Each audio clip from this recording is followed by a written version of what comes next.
Napakaganda na naman ng panahon. Ang ganda ng langit, oh. Ganda. Hello guys. So ngayon guys, may umorder sa atin ng damo na worth 1,000. 1,000, oh. Grabe. Ito, ano mo lang to sa tabi-tabi pero may halaga pala, no? Ito po ay pagkain ng mga rabbit. Yan. Umorder po siya sa akin ng 2 rabbit at grass na nagkakalaga po lahat ng 1,000 pesos po. So ngayon, pine-prepare lang natin bago natin ipa-deliver. So ayan guys. Biro mo, yung nakikita-kita mo lang sa daan pero may halaga pala. Sa bagay, kung sa Shopee magkano 'to, nasa isang bag na ganito lang, nasa 500 grams lang.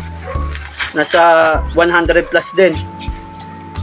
So yung guys, ready lang natin lahat sila, pati yung rabbit. Mamaya papakita ko po sa inyo. So eto na po lahat yung guys, yung in-order sa atin. Meron na po akong nakatabi doon. Bali dadagdagan ko na lang po.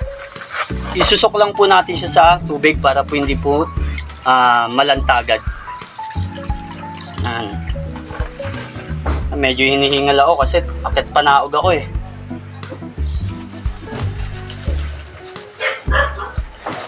Guys.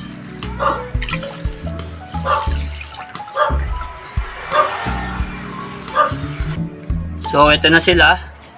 Nalublob na natin sila sa tubig. Ngayon tanggalan lang natin sila ng mga tuyo-tuyo para wala namang reklamo si customer. Yung mga tuyong dahon tulad ng mga ganito, tanggalan lang natin. So guys, ito na po yung ating 2 rabbit at ito na po yung ating mga grass na ipapadeliver po ngayon.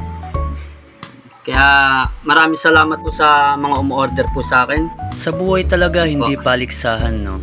Diskarte lang talaga ang labanan para makaraos ka sa pang-araw-araw na iyong kailangan. Ika nga, huwag ka makontento sa pumapasok na pera sa'yo sa araw-araw.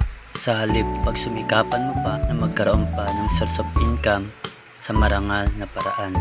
At dito nga guys, nagulat ako kasi biglang nag-send ng payment yung customer natin, no? Hindi pa man napapadeliver yung order niya, sinend niya na agad yung payment niya. Saludo ako sa mga ganitong customer. Kaya maraming salamat po sa aking mga customer. Mabuhay po kayong lahat. Yan na po.